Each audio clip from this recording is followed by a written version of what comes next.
Sir क्या कोई हुसैन के आगे जियो जियो। दिमाग भी सर उठा सजदे से सर ना उठा सकी। नाराए हैदरी। या अली, बड़ी तवज्जो ज़ीदाने मोहतरम। या अली जिंदाबाद, जज़ाकल्लाह। मौला आप सबको सलामत रखें। नाना आपने मांगा था तो कलम और कागज नहीं मिला था, मैं भी आपका नवासा हूं, उसी दरबार से, उसी से मंगाया है मैंने, कागज भी और कलम भी। लिख दिया कि तुम भी गुलाम, तुम्हारा बाप भी गुलाम, तुम्हारा दादा भी गुलाम, तुम्हारा खानदान गुलामों का खानदान। बड़ी तवज्जो आखिरी आदमी तक। ये ले गए जाके। अब सोचे थे बाबा को बड़ा गुस्सा आएगा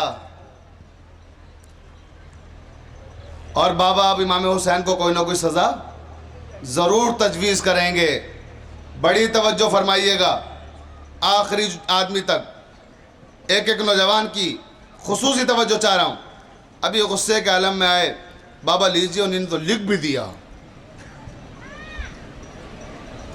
फारूक आजम ने उसे अपने हाथों में लिया और लेने के बाद देखा, अब सारे मुवर्रिखीन ने मुत्तफ़िक़ा तौर पर लिखा है कि जैसे ही वो लिया, दरबार में जो मुसाहिबीन बैठे हुए थे, जो हाशिया नसीन थे, उन सब से खिताब करते हुए कहा कि ऐ लोगों, ये देखो, ये हुसैन की तहरीर है। जब मैं मर जाऊं तो इसे मेरी कब्र में रख देना। ये परवाना निजात है। तो अब तुम अपनी निजात के लिए दूसरे दरवाजे तलाश कर रहे हो, वो खुद हुसैन को परवाना निजात बता रहे हैं। अल्लामा हाफिज आरिफ अकबर आबादी के मुझे 4 मिसरे याद आ गए। अहले सुन्नत शायर कराची के इस पूरे वाकये को 4 मिसरों में सिमेट दिया उन्होंने। बड़ी तवज्जो। ताईदे खुदा वंदे अहद मांगते हैं। किबला एक एक मिसरे पे तवज्जो चाह रहा हूं। ताईदे खुदा वंदे अहद मांगते हैं, शब्बीर के बचपन से मदद मांगते हैं। आप गौरी नहीं कर रहे, मदद मांगना तो बिदअत है। अगर फारूक आजम शब्बीर के बचपने से मदद मांगे तो जायज है, और हम अली से जवानी में मदद मांगे, भाई तवज्जो है ना।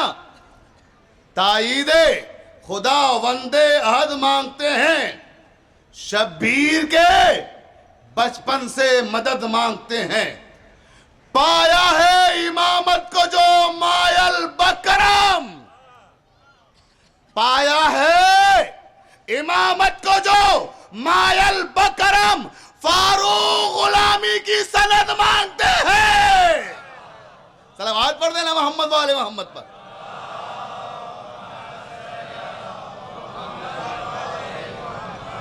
और मोहम्मद वाले मोहम्मद सल्लल्लाहु।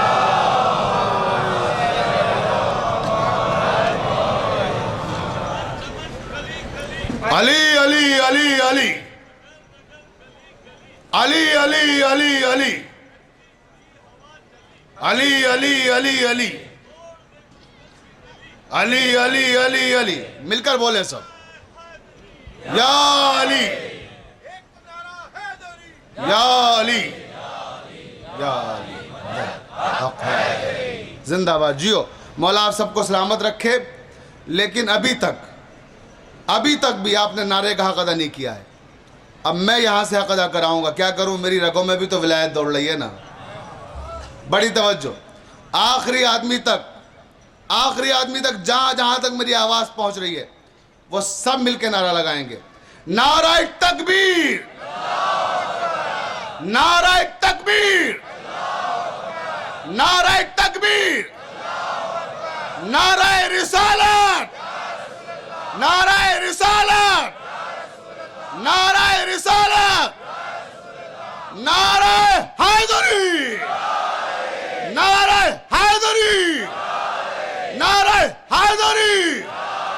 और अब एक और नारा, जिस जमीन पे रहते हो उसका हक अदा करो। सब मिलकर जिंदाबाद कहेंगे आखिरी आदमी तक। हिंदुस्तान, हिंदुस्तान, हिंदुस्तान, नारा सलवात। ये है ना, जिस सरजमीन पर रहते हो उसका हक भी जिंदाबाद। मौला आपको सलामत रखे। बस अब मेरी तकरीर खत्म हो रही है, दामन वक्त में गुंजाइश नहीं है। मौलाना नूर अली आबदी साहब मलकुल मौत बन के खड़े फरमा रहे, लेकिन नहीं, आलिम आलिम के लिए मलकुल मौत नहीं होता है। आप मेरे लिए रूह की तस्कीन का सामान है। आपके चेहरे पर जो नूर है वो मेरे लिए वजह तस्कीन है। और फिर आप सैयद हैं, मैं सैयदों का बड़ा एहतराम करता हूँ। मैं तो आपका ग़ुलाम हूँ, सादात का नौकर हूँ, हमेशा कहा करता हूँ। सादात का खादिम हूँ, सादात की बड़ी अजमत है क़िबला। आप सैयद भी हैं, आलिम भी हैं, फिर माशाअल्लाह से।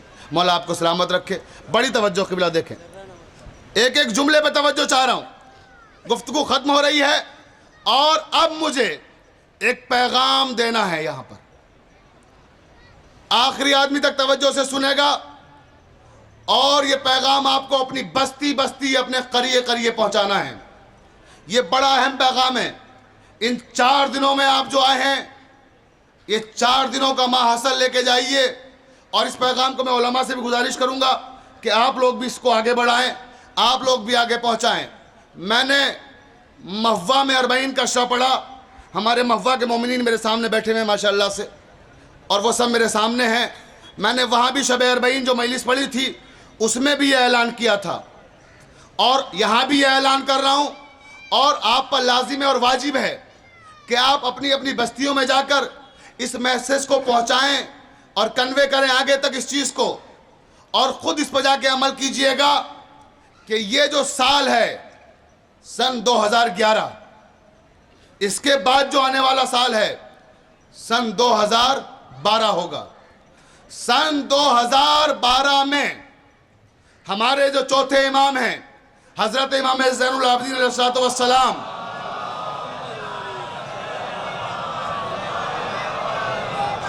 उनकी पैदाइश के 1400 साल मुकम्मल हो रहे हैं। 1400 साल 2012 में मुकम्मल हो रहे हैं। 15 जमादुल अव्वल सन 33 हिजरी में आपकी विलादत हुई और ये सन 1432 चल रहा है। सन 2012 में 1433 हिजरी आने वाला है, यानी मौला की विलादत को 1400 साल होने वाले हैं। आपसे खुसूसी गुजारिश है कि सैयद सज्जाद का जश्न बड़े एहतमाम से मनाएं आप, और अपनी अपनी बस्तियों में क़िबला आपसे भी, उलमा से भी, शोरा से भी खुसूसी गुजारिश है। और आप कुमैल साहब निज़ामत के फ़राइज़ अंजाम दे रहे हैं, आप भी जहाँ जहाँ जाइएगा ये मिर्ज़ा शफीक का एक छोटा सा मैसेज पहुँचाइएगा। बड़ी तवज्जो चाह रहा हूँ आप हज़रात से कि 1400 साला जश्न इमाम की पैदाइश का अपनी अपनी बस्ती में, अपने अपने करिए में शायान शान तरीके से मुनाकिद कीजिएगा। और उसके अलावा जो अहम काम आपको करना है, आपका नौकर होकर, आपका खादिम होकर, आपका गुलाम होकर आपसे गुजारिश कर रहा हूं, इस पे अमल कीजिएगा।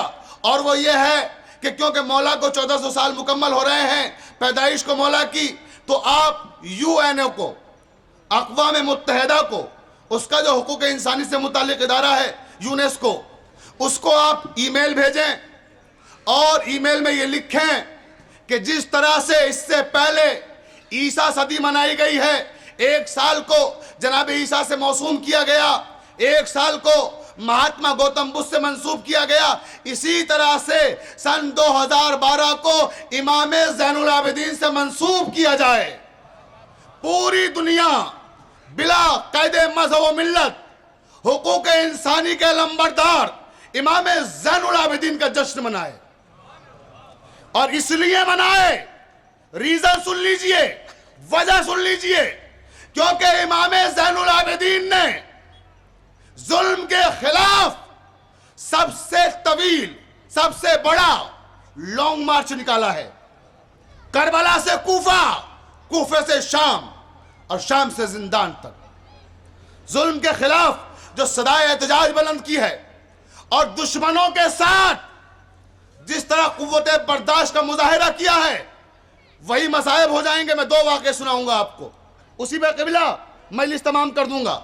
बड़ी तवज्जो फरमाइएगा कि इमाम ने किस तरह से कुव्वत बर्दाश्त का मुजाहिरा किया और जुल्म के खिलाफ किस तरह से आवाज बुलंद की और हुकूक इंसानी से मुताल्लिक एक सहीफा सज्जादिया छोड़ा है, जिसमें हुकूक इंसानी को बताया गया है कि इंसानों के हुकूक क्या हैं। लिहाजा सारी दुनिया के इंसानों पर लाजिम है और वाजिब है कि वो इंसानियत के लंबरदार इमाम ज़ैनुल आबिदीन का 1400 साला जश्न मनाएं। बड़ी तवज्जो फरमाइएगा। और आपसे गुजारिश है कि यूएनओ को आप ईमेल भेजेंगे और उसमें अगर कहीं मेरी मदद चाहिए होगी मैं आपकी मदद करूंगा। मुझसे मशवरा करना चाहें आप मशवरा कर सकते हैं इस सिलसिले में कि ये काम कैसे करना है। बड़ी तवज्जो फरमाइएगा। मुनज़्ज़म होके ये काम हमें करना है और इंशाअल्लाह सन 2012 को इमाम ज़ैनुल आबिदीन से मौसूम कराना है। पूरी दुनिया में आलमी सतह पर यह जश्न मनाया जाएगा अगर ताईद मौला रही और आप लोगों ने ताईद की। बड़ी तवज्जो फरमाइएगा दोस्तों, दुनिया में किसी भी बड़ी से बड़ी ताकत को खत्म करने के लिए 3 चीजों की जरूरत होती है। उनमें से अगर एक चीज भी किसी के पीछे पड़ जाए तो वो ताकत खत्म हो जाती है। मगर वो तीनों बड़ी ताकतें हमारे इमाम ज़ैनुल आबिदीन के पीछे पड़ गई, अल्हम्दुलिल्लाह खत्म नहीं कर पाई। इससे बड़ा मौजूदा और क्या होगा। वो 3 ताकतें क्या हैं? इस्टेब्लिशमेंट जिसके पीछे पड़ जाए खत्म कर देता है किबला बड़ी बड़ी चीजों को। मीडिया जिसके पीछे पड़ जाए खत्म हो जाते हैं बड़े बड़े लोग। अभी मेरे मुताल्लिक कोई गलत अफवाह उड़ा दी जाए तो आपको तो तौफीक भी नहीं होगी कि आके मुझसे पूछे कि ऐसा हुआ या नहीं हुआ। यकीन कर लेते हैं लोग। मीडिया बड़ी बुरी चीज होती है, तवज्जो फरमाइएगा। तो मीडिया भी अच्छे अच्छों को खत्म कर देती है। तीसरी चीज होती है आर्मी, फौज जिसके पीछे पड़ जाए तख्ता पलट देती है। आपने देखा है खुद अपने करीबी मुल्क में, जब चाहती है तख्ता पलट देती है फौज। तजर्बा है ना। बड़ी तवज्जो से जाने मोहतरम। तो ये 3 ताकतें इस्टेब्लिशमेंट, मीडिया, आर्मी, ये तीनों बैक वक्त इमाम ज़ैनुल आबिदीन के खिलाफ थी। मीडिया को यजीद ने खरीद रखा था, आर्मी यजीद की थी, इस्टेब्लिशमेंट यजीद का था। अल्हम्दुलिल्लाह इंसानियत का लंबरदार वो आज भी उसी तवानाई उसी ताकत के साथ जिंदा और सलामत है। इससे बड़ा मौजज़ा करबला का और क्या होगा। अभी भी आपका जी नहीं चाहता कि हुसैनियत का नारा लगाओ बाबा से बुलंद, आखिरी आदमी तक सब मिल के लगाओ। एक आदमी बेटा, नारों को टकराया ना करो।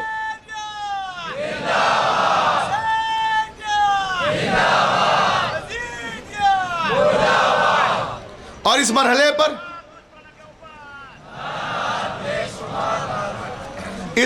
पर एक और मैसेज देता चलूं कि अल्हम्दुलिल्लाह हमारे लिए खुशी की बात है कि अब हमारी कौम में भी, क्योंकि हमें सोचना पड़ता था कि हमारी बात कैसे दूसरों तक पहुंचे। मीडिया की बड़ी कमी थी, बड़ी किल्लत थी, लेकिन अब अल्हम्दुलिल्लाह हमारी कौम के पास अपना मीडिया हो गया है। लखनऊ से अपना अखबार हमारा शियों का रोज़नामा सहाफ़त निकल रहा है, जो आप देख रहे हैं। बम्बई से भी, लखनऊ से भी, देहरादून से भी, दिल्ली से भी, जिसके एडिटर जनाब अमान अब्बास साहब हैं और बड़ी शान और शौकत से अपनी शियों का अखबार निकल रहा है माशाल्लाह से। शियों के 2 चैनल इस वक्त चल रहे हैं। आप देख रहे हैं विन टीवी, कितना शानदार चैनल है माशाल्लाह, बम्बई में खिदमत अंजाम दे रहा है और धीरे धीरे इंशाल्लाह अल्लाह ने चाहा आप लोगों की ताईद रही तो पूरी दुनिया में फैलेगा। हादी टीवी हमारा यहाँ भी आए हुए हैं, हादी टीवी वाले, और वो बराबर आपका कवरेज दे रहे हैं और पूरी दुनिया तक आपकी बात पहुँचा रहे हैं। तो ये मीडिया बड़ी ताकत होती है। वहाँ विन टीवी का मैंने जैसा कि जिक्र किया इमरान रसूल साहब, लखनऊ में अमान अब्बास साहब, और हादी टीवी के हवाले से भी हम दुआ गो हैं कि परवरदिगार आलम इनकी तौफीक़ात में इजाफ़ा फरमाए ताकि ये दीन की खिदमत और बेहतर तरीके से कर सकें। तो अजीज़ों, बस आज की हद तक मैंने अपनी गुफ्तगू तमाम की। अब आप ये भी सुन लें कि मैंने जो ये अपील की है 1400 साला जश्न मनाने की, ये मैंने आपका खादिम होके, आपका नौकर होके, बार बार कह रहा हूँ, मैं गैर सैयद हूँ, मैं मिर्ज़ा हूँ, मैं आपका नौकर हूँ, मैं आपका खादिम हूँ सारे अज़ादारों का। लिहाजा इमाम का जश्न शायान शान तरीके से मनाइएगा। और अब सुनिए क़ुव्वत बर्दाश्त का मुज़ाहरा मेरे इमाम ने कैसे किया है। भाई यही मसायब होंगे और इसी पर मजलिस तमाम हो जाएगी। क़िबला इजाज़त है कि मैं अर्ज़ करूँ, सैयदों से माफ़ी चाहते हुए, अज़ादारों से जो नर्म दिल है मुझे माफ़ फरमाएंगे, और सुने वो कि इमाम ज़ैनुल आबिदीन ने किस तरह से क़ुव्वत बर्दाश्त का मुज़ाहिरा किया है। जब अब्दुल मलिक ने वफ़ात पाई तो उसकी वफ़ात के बाद उसका बेटा वलीद इब्न अब्दुल मलिक हाकिम बना मुसलमानों का।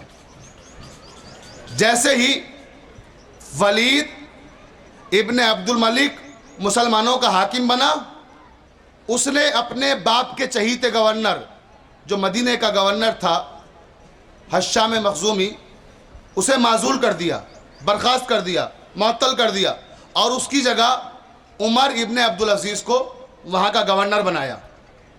उमर इब्न अब्दुल अज़ीज़ जब गवर्नर बना तो उमर इब्न अब्दुल अज़ीज़ ने गवर्नर बनने के बाद सबसे पहला काम यह किया कि हश्शाम मखज़ूमी को उसने गिरफ्तार कराया। गिरफ्तार कराकर एक सुतून से बंधवा दिया, और सुतून से बंधवाने के बाद यह ऐलान किया कि ऐ मदीने वालों, तुम पर बड़े जुल्म किए इसने, तुम्हें जिसे जिस तरह से चाहे बदला लेना हो आओ और इसे नमूना इबरत बना दो। आने वाले लोग भी क़यामत तक के लिए इबरत हासिल करें कि जुल्म कितनी बुरी चीज़ है, और इस पर जुल्म करो, अब इसके जुल्म का हिसाब लो। इसने तुम्हें सताया है, तुम अपना बदला लो। हश्शाम मखज़ूमी सुतून से बंधा हुआ था, मदीने के लोग आ रहे थे, कोई जूते मार रहा था, कोई चप्पल बरसा रहा था, कोई तमाचे मार रहा था, कोई लाते मार रहा था, कोई घूसे मार रहा था, और कह रहा तूने बड़ा हमारा दिल दुखाया है, तूने बहुत हमें मारा है, बहुत सताया है, बहुत हमारे लोगों को कत्ल कराया है। सब बदला ले रहे थे। अब हश्शाम मखज़ूमी कहता है, आखिरी आदमी तक सुने, यही मसायब भी होंगे आज, आखिरी आदमी तक। जैसे ही हश्शाम ने यह देखा कि इतने लोग एक साथ उस पर, कोई इधर से मार रहा है, कोई उधर से मार रहा है, सब लोग मार रहे हैं, तो वो कहता है मेरे जहन में यह ख्याल आया कि मैंने इन पर तो कुछ भी जुल्म नहीं किया, मदीने वालों पर जितना जुल्म मैंने खानदान रिसालत पर किया है। अगर खानदान रिसालत का वारिस आ गया तो मेरा क्या हश्र होगा। कहीं अली इब्न हुसैन आ गया, ज़ैनुल आबिदीन आ गए तो मेरी बोटी बोटी नोच कर ले जाएं, तब भी उनके जुल्म का हिसाब नहीं हो सकता। इतना सताया है उनके खानवादे को। हश्शाम कहता है कि मैं सोच ही रहा था कि मैंने देखा सामने से अली इब्न हुसैन चंद साथियों के साथ आ रहे हैं। जैसे ही मैंने देखा अली इब्न हुसैन अपने चंद साथियों के साथ आ रहे हैं तो मैं घबरा गया, मैं परेशान हो गया, और अब मैंने सोचा कि मेरी मौत का वक्त करीब आ गया, ये मुझे जिंदा नहीं छोड़ेंगे। सुनोगे अज़ादारों, इमाम ज़ैनुल आबिदीन हश्शाम कहता है कि जैसे जैसे करीब आ रहे थे वैसे वैसे मेरा बदन कांप रहा था कि मेरी मौत है और अब मौत का वक्त करीब आ गया है। जैसे ही वो ये इरादा कर रहा था वैसे ही उसने देखा कि बिल्कुल करीब आ गए इमाम, और जैसे इमाम करीब आए तो वो सोचा था अब मुझे मारेंगे ये, लेकिन जैसे इमाम करीब आए इमाम ने हश्शाम के शाने पे हाथ रखा, और शाने पे हाथ रखने के बाद फरमाया, हश्शाम इस बुरे वक्त में मैं तुम्हारी क्या मदद कर सकता हूं। आय हाय, हो गए मसायब। क्या सुन रहे हो? यह है इमामत। इस बुरे वक्त में मैं तुम्हारी क्या मदद कर सकता हूं। जैसे ये सुना हश्शाम कहता है कि मैं रो पड़ा, मैंने आपको बहुत सताया है, यकीनन इमामत आप जैसे लोगों ही को ज़ेब देती है। मौजूए गुफ्तगू याद है ना, कुरान और मनसबे इमामत। यह है मनसबे इमामत कि दुश्मन कह रहा है यकीनन इमामत तो ऐसे ही लोगों को ज़ेब देती है। बशीर बद्र ने कहा, लड़खड़ाते कदम एक बीमार के, लड़खड़ाते कदम एक बीमार के, मंजिलों को नया रास्ता दे गए, दुश्मनों के लिए बद्दुआ तक न की किस कदर खूबसूरत सजा देंगे। यह है इमाम। आपको इनका जश्न मनाना है 1400 साल, और बस अब मंजिल मसायब में आ गया। आखिरी बात सुन लें कि कुव्वत बर्दाश्त कितनी है मेरे मौला की। हसीन बिन नमीर, ये कौन है? सुनोगे ज़दारों, सन 64 हिजरी में जब मुस्लिम इब्ने उक़बा ने मदीने को ताराज किया है, 700 हुफ़ाज़ कुरान का कत्ल किया, 1500 मुहद्दिसीन का कत्ल किया, 10,000 अवाम का कत्ल किया, 10,000 ख़वातीन के साथ गलतकारियां हुई, और जब जुल्म इंतहा को पहुंच गया, 40 दिन तक मदीने पर मुहासरा रखा हसीन बिन नमीर ने। अचानक खबर आई कि यजीद वासिले जहन्नम हो गया। तब ये यहां से मदीने को छोड़कर भागे, और जैसे ये भागे तो भी इन्हें पनाह नहीं मिल रही थी कि कहां भागे कहां जाएं। सुनोगे ज़दारों, ये जिस रास्ते से जा रहा था, उसी रास्ते पर थोड़े से फासले पर आपके चौथे इमाम इमाम ज़ैनुल आबिदीन का खैमा लगा हुआ था। इमाम वहां अपने चंद साथियों के साथ थे। हसीन बिन नमीर कौन है, जरा बता दूं आपको 3 जुमलों में। सुनोगे ज़दारों, ये कौन है? उसके बाद सुनिएगा फिर इमाम का किरदार क्या है। इमामत होती कैसी है, बताएं जाके दुनिया वालों को कि हम कैसे इमामों को मानते हैं। हसीन बिन नमीर वो है कि जिसने शहजादा अली अकबर के कलेजे में बर्छी मारी थी। ये वो मलऊन है जिसने हम शक्ल पैगंबर अली अकबर के सीने में बर्छी मारी थी। ये हसीन बिन नमीर वो मलऊन है कि जब सकीना राह कूफा और शाम में पानी मांगती थी तो ये पानी जमीन पर बहा देता था और सकीना के तमाचे लगाता था। अज़ादारों, क्या सुन रहे हो? ये तमाचे लगाता था। 4 बरस की कमसिन शहजादी के पानी नहीं देता था। इमाम ज़ैनुल आबिदीन जब साए में बैठना चाहते थे, हाथों में हथकड़ियां थी, पैरों में बेड़ियां, गले में खारदार तोक। ये धूप से जब गर्म होने लगता था, तोक और हथकड़ियां और बेड़ियां, तो इमाम साए में बैठना चाहते थे। जैसे ही साए में बैठते थे इमाम ज़ैनुल आबिदीन, ये ताज़ियाने लगाकर इमाम को धूप में लाता। सैयदों, मुझे माफ कर देना, ज़दारों सुनोगे? ये ताज़ियाने लगा लगा कर इमाम को धूप में लाकर बैठाता था। यह है हसीन बिन नमीर। और अब ये अचानक अनजाने में इसी खैमे में घुस गया जिसमें इमाम थे। इसे नहीं मालूम था कि किसका खैमा है। इसने पनाह लेने के लिए उस खैमे में दाखिला लिया। जैसे ही दाखिल हुआ तो क्या देखा, मसनद पे अली इब्न हुसैन बैठे हुए हैं, कुछ सहाबी बैठे हुए हैं इमाम के साथ में, कुछ चाहने वाले हैं। इसने घबराहट में जैसे इमाम को देखा, बौखला गया। इमाम ने कहा, है मुसाफिर, घबराता क्यों है? सुकून से बैठ जा। ऐ मुसाफिर, घबराता क्यों है? ऐसा लगता है कि तू भूखा है। कहने लगा, हाँ मैं भूखा हूं। ऐसा लगता है कि तू प्यासा है। मैं तो मसाया पढ़ चुका। ज़दारों, आप क्या सुन रहे हो?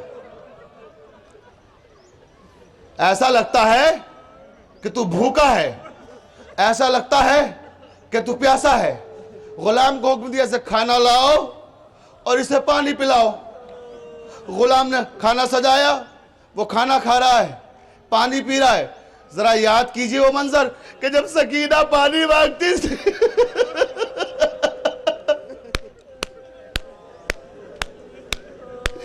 वही दुश्मन सामने बैठा हुआ है। किस तरह बर्दाश्त कर रहे हैं मेरे इमाम? पानी पिलाया, खाना खिलाया, उसके बाद कहा, लो ये 20 दीनार है, ये रास्ते के लिए सफर का खर्चा ले लो। उसके बाद फरमाया, जा बाहर हमारा घोड़ा बंधा हुआ है, वो भी ले जा सफर के लिए। अब जैसे इसने घोड़े को देखा, ये समझ रहा है कि इमाम ज़ैनुल आबिदीन ने इसे पहचाना नहीं है, और सोच रहा है कि कितनी जल्दी हो सके यहां से भागो, जल्दी से जल्दी यहां से निकलो ताकि पहचानने ना पाए कि मैं हूं कौन। और इसी घबराहट और जल्दी में उठा तेजी से और घोड़े की तरफ बढ़ा। जैसे घोड़े की तरफ बढ़ा, इमाम ने फरमाया हसीन बिन नमीर। सुनोगे जरा जुमला सुनोगे?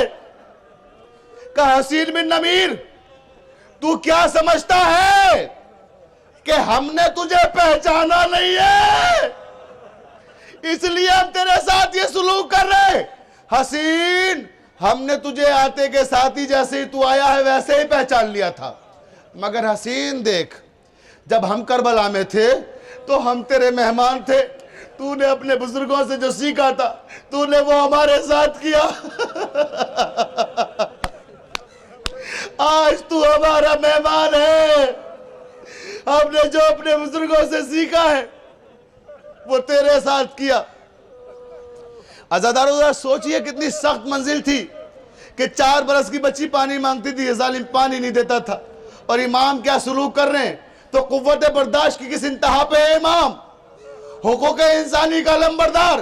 बस आखिरी जुमले और मजलिस तमाम हो रही है।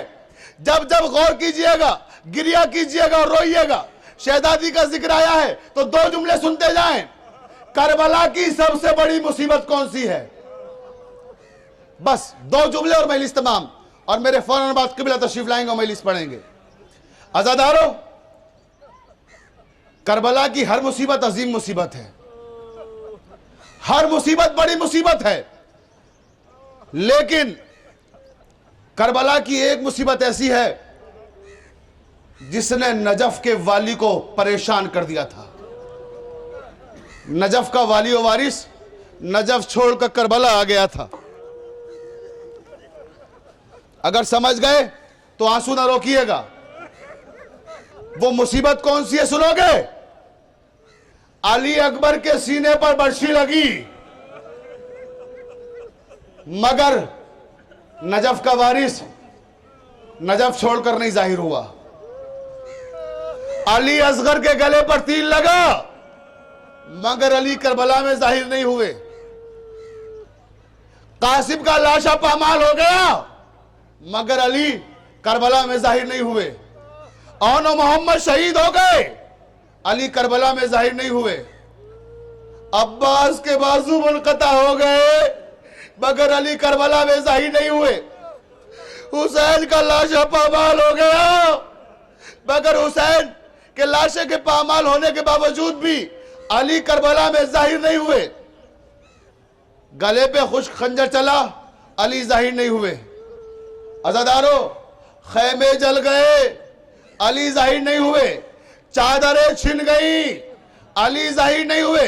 रावी कहता है कि जब चादरें छीनी जा रही थी, खैमों में आग लगाई जा रही थी, तो एक 4 बरस की बच्ची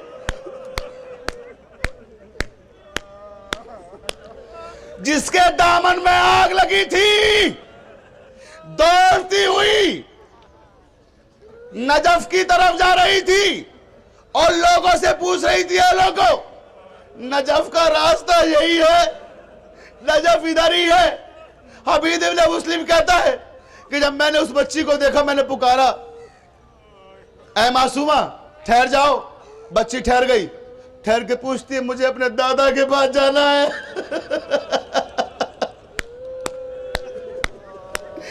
मेरा दामन जल रहा है, मुझे नजफ का रास्ता बता दो, मैं पुकार रही हूं। मेरे दादा मेरी मदद के लिए नहीं आ रहे, पुकार रही हूं बार बार, अल्लाह जाने क्यों नहीं आ रहे, लिहाजा मुझे नजफ का रास्ता बता दो। तो वो कहता है, हमीद इब्न मुस्लिम, मैंने कहा, शहजादी तुम्हारे दामन में आग लगी है, अगर इजाजत हो तो ये आग बुझा दूं मैं। बच्ची कहती है, शेख मुझे छूना मत, मैं सैदानी हूं।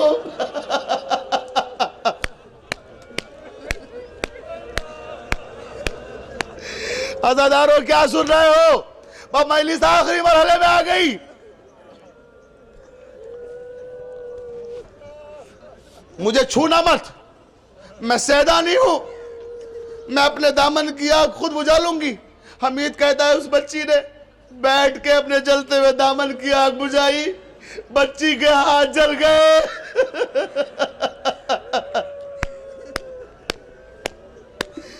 नजफ का रुख करके पुकारती रही, दादा दादा। अज़ादारो, सुरोग शाम गरीबा क्या हुआ फिर? सबसे बड़ी मुसीबत करबला की, जब अली को जाहिर होना पड़ा, आ गई शाम गरीबा। और जब शाम गरीबा आई है, बस 2 जुमले और मजलिस तमाम हो रही है।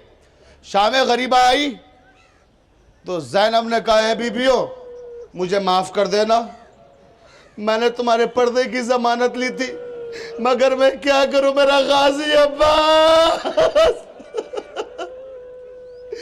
नहर के किनारे बाजू कटा के सो गया, मैं अपनी जमानत वापस लेती हूं। लेकिन बीबियों घबराना मत, मैं तुम्हारी हिफाजत करूंगी। मेरा अब्बास नहीं रहा तो क्या हुआ, मैं अब्बास बन जाऊंगी आज से। यह कहकर अली की बेटी ने टूटा नेजा उठाया। हमीद इब्ने मुस्लिम कहता है कि रात की तारीकी थी, उस अंधेरे में कोई बीबी नेजा लिए हुए, कुछ हाथ में लिए हुए, बीबियों का तवाफ कर रही थी। तलाया फिर रही है ज़ैनब और कहती जाती अल हफीज अल अमान, अल हफीज अल अमान, अल हफीज अल अमान। इन आवाजों ने अली को तड़पा दिया। नजफ छोड़ दिया, करबला आ गए।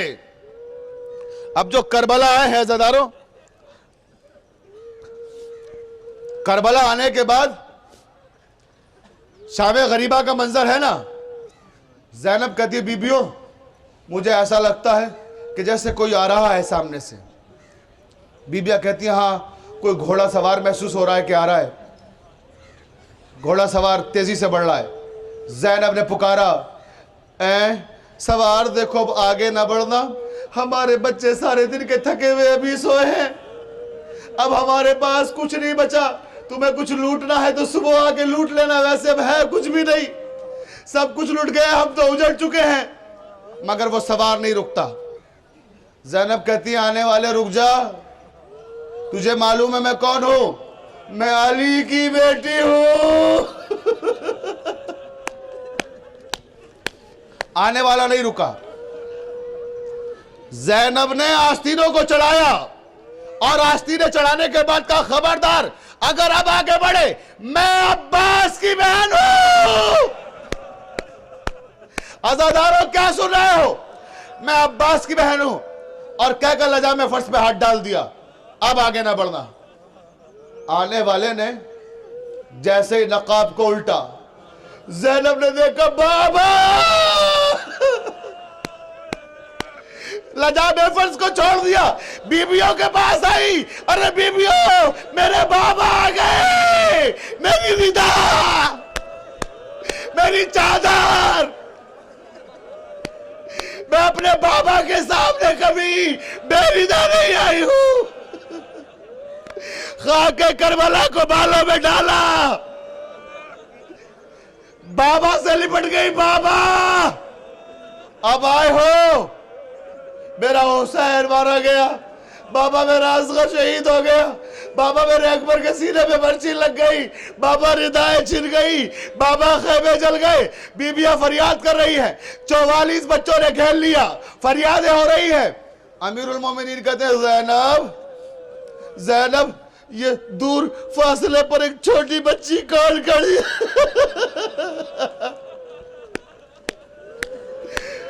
आखिरी जुमला जिसका जी चाहे गिरिया करे। ये छोटी बच्ची कौन है जो दूर खड़ी है, हमारे पास नहीं आई, इसने कोई फरियाद नहीं की। ज़ैनब कहती है, सकीना